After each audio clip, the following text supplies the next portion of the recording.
So today we're going to make something that we make a lot at the cafe. It's very easy to do, looks really impressive when people come round, so it's a good one to have. I think all of the trainees that I work with have made it at some point. You've probably gone home and told your mums and dads about it and they just think, oh, but I think maybe this is your chance to show them exactly what it's all about, because as I say, it's very simple, looks really impressive, especially if you've got vegetarians coming for dinner. So this is ready-made puff pastry, and out of a block of ready-made puff pastry we can get 6 of these. So a block of pastry is £1.25 thereabouts. So if you think about it, it's a reasonably cheap meal to do for a big family. You'd never make puff pastry anyway. Well, I wouldn't, not when you can buy it for that price. Okay, so we're rolling them out, not too thin, not too thick. I can't really give you a size of it, but hopefully you can see how thick it is there. It's not really, because we do want it to puff up. This pastry was really brought into the forefront of things when it used to go on top of steak and kidney pies at pubs. Can you remember? And they used to bring it out in their own little individual dish with a pie top on it like this. I worked in a pub once where we used to do that. Used to get the pie tops all made, put them in the freezer, egg wash them, put them on top of cold meat in some special convection microwave thing, and yes, used to get tops like that. Amazing. Right, so we're going to mark it, pretend it's like a window frame, so we're just doing a border around the outside just like that. Okay, and I apologise if you hear any funny noises, but my dog has brought his bone inside, which is a real no-no, but I can't actually drag him and put him outside right at this point. But yeah, if you hear any strange noises, it's not me, it's the dog. You'll be in trouble with this. Right, okay, so prick the bottom, and then we're going to put it on a baking sheet and get that ready to go in the oven. Now just egg wash them just around the outside like that. Now I worked with Dean last week and his mum is a vegan, so obviously she didn't like any sort of egg wash on anything, so she gave me a tip to use water. If you're that strict with things, you probably wouldn't eat the pastry anyway, but I think she's a vegan that will eat, I think she does have milk and she does have butter, so she's not really strict, she doesn't do eggs or meat. So there we go, they're ready to go in the oven. I'll just take these out of the way. Right, you have to excuse the mess, I'm just going to put that up there, but there's only some flowers. So for mine, I have decided to do asparagus. Asparagus and goat cheese. Asparagus is just coming in. This one is from Worcestershire, Sarah Morgan's part of the world. I remember she's always telling me when asparagus first comes in, she can remember it when she lived down there.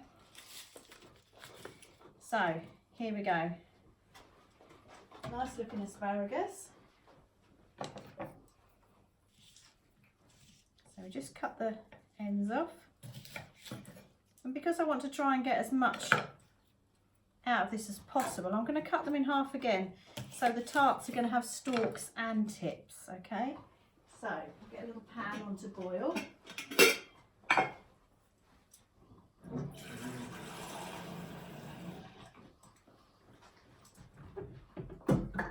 With some salt in.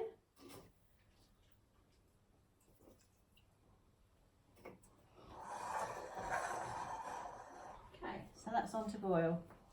So in the bottom of our tarts, I'm going to put some of this, which is just a homemade chutney. Our friends Jess and Pete made this, so it's Prospect Hill plum chutney. So we'll put some of that in the bottom. Then we're going to put the asparagus, and then we're going to put some goat cheese on the top.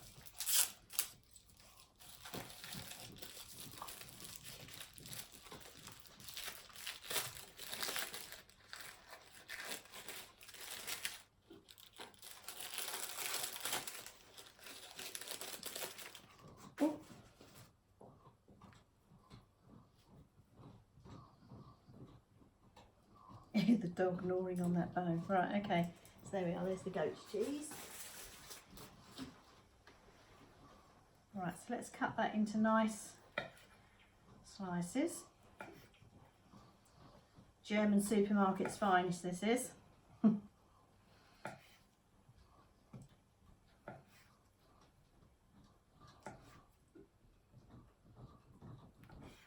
there we go. Smells quite goaty. Right, so water's just coming up to the boil.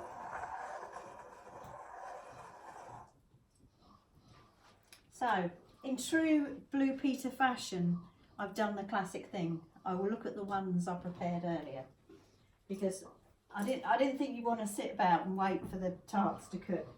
So I've already put 2 in the oven. And as you can see, they're not far off at all. I'll give them about another 5 minutes.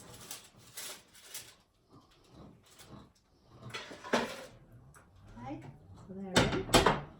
Right, let's put our asparagus in.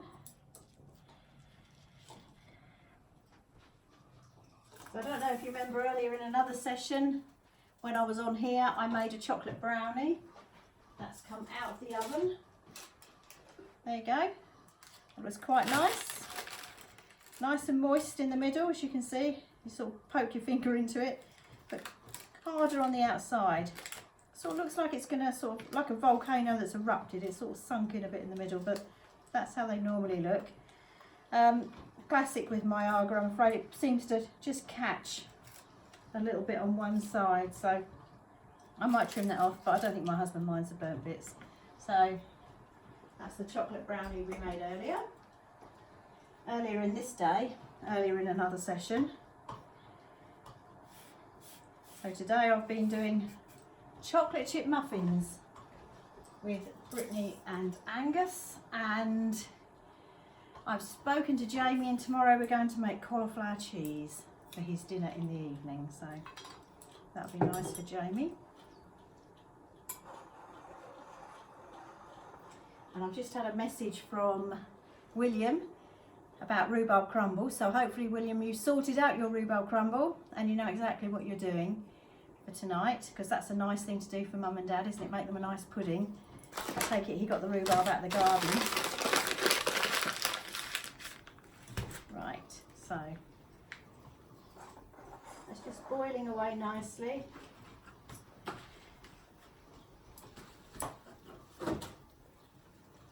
So today's been another lovely sunny day here, but I don't know. I'm just cold all the time. That's why I've got a jumper on. But yeah, it's I don't think it's particularly warm. It's a bit of a chill in the wind, I think. So I'm sure if I sat out in my hammock, it would be quite nice. But I haven't managed to get out there yet. No, maybe after this I can get out there. Yes, it has been a lovely day today, lovely and bright. Right, so the asparagus has been boiling for a few minutes. So we'll take that off and drain it.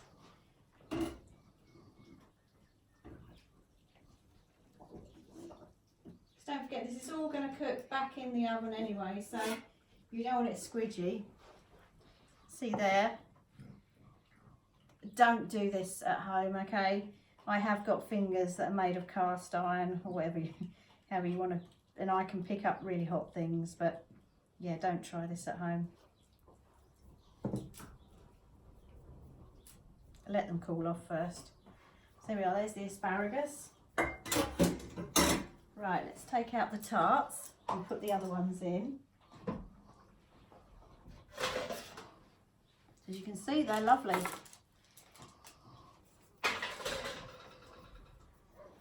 I'll just put a pad on there. Okay, right.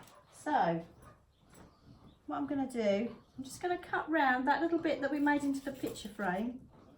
Just cut round that very gently. Gosh, I don't know what's coming. Push that down.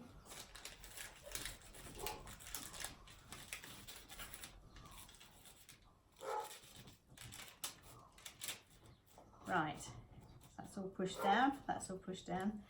Now we're going to get this lovely chutney from Jess and Pete. They'll probably tell me they gave it to me about 5 years ago, but it's been in the fridge and it's absolutely fine. I'm finding in this situation we're in, I'm using up so much stuff that I've had in my pantry. Jams that people have given me, chutneys from years ago, but that's all good. These things don't keep forever. So right, now we're going to put the asparagus, so stalks at the bottom. This is why we cut the stalks off like this, just to fill up the tarts, to make it look like it's loads of asparagus. And then put the other asparagus on the top. And then we're going to top with the goat's cheese. Now I've cut it all up, but to be quite honest, I don't need all this. I'm going to put that back in the fridge for another day. So I think 2 bits on there is plenty. So if I get my oven glove and hold it up, you can see. So that is asparagus and goat's cheese tarts. Now I'm going to put them back in the oven for probably not even 10 minutes, just to really get that cheese to start to melt and make sure everything's heated through. And I'm going to serve those tonight with new potatoes and salad. But at work we do it with caramelised red onion and goat's cheese. We've done it with ratatouille and mozzarella. There's so many options that you can do, and if you've got a vegetarian coming for dinner, it's a perfect thing to do. I mean, you can even buy the rolled out puff pastry sheet, mark it the same and do a big one, and then just cut it up at the table. Just do layers of tomato, mozzarella and basil. So as I say, really good one for a vegetarian supper. Quick and quite instant to do. Okay, see you again another day. Bye.